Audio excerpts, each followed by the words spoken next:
Hello friends, ഇന്ന് ഞാനൊരു super strobe ക്രീമാണ് ഇൻട്രൊഡ്യൂസ് ചെയ്യാൻ പോകുന്നത്. അപ്പോൾ നല്ലൊരു ബ്രൈറ്റ് ഗ്ലോയിങ് ലുക്ക് നമ്മൾ ആഗ്രഹിക്കാറില്ലേ? അതിനുവേണ്ടിയാണ് നമ്മൾ ഈ സ്ട്രോബ് ക്രീം യൂസ് ചെയ്യുന്നത്. ഇത് സോട്രൂ എന്നൊരു ബ്രാൻഡിൻ്റെയാണ്.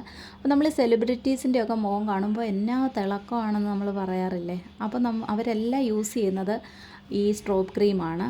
അപ്പോൾ ഇതിൽ 2 ഷെയ്ഡ്സാണ് അവൈലബിൾ ആയിട്ടുള്ളത്. ഒന്ന് പിങ്കും ഒന്ന് ഗോൾഡും. നല്ല ഫെയർ ടോണൊക്കെ ഉള്ള ആൾക്കാർക്ക് ഈ പിങ്ക് ടോണ് നല്ല മാച്ചായിരിക്കും. അതുപോലെ ഒരു മീഡിയം സ്കിൻ ടോണൊക്കെ ഉള്ള ആൾക്കാർക്ക് ഗോൾഡ് വേണം സെലക്ട് ചെയ്യാൻ. ഞാൻ ഗോൾഡാണ് ഇവിടെ സെലക്ട് ചെയ്തിരിക്കുന്നത്. അപ്പോൾ നമ്മളൊരു ഫങ്ഷനൊക്കെ പോകുമ്പോൾ നമുക്ക് മേക്കപ്പ് ഒന്നും ചെയ്യാൻ താല്പര്യമില്ല എങ്കിൽ ഇതൊന്ന് ട്രൈ ചെയ്ത് നോക്കാം. എങ്ങനെ വേണേലും ഇത് അപ്ലൈ ചെയ്യാം. പ്രൈമറായിട്ടോ മോയ്സ്ചറൈസറായിട്ടോ അതല്ലെങ്കിൽ ഹൈലൈറ്ററായിട്ട് യൂസ് ചെയ്യാം, അല്ലെങ്കിൽ ഫൗണ്ടേഷനകത്ത് മിക്സ് ചെയ്ത് അപ്ലൈ ചെയ്യാം. അപ്പോൾ എങ്ങനെ ആയാലും സൂപ്പർ ഗ്ലോയാണ്. അപ്പോൾ bye.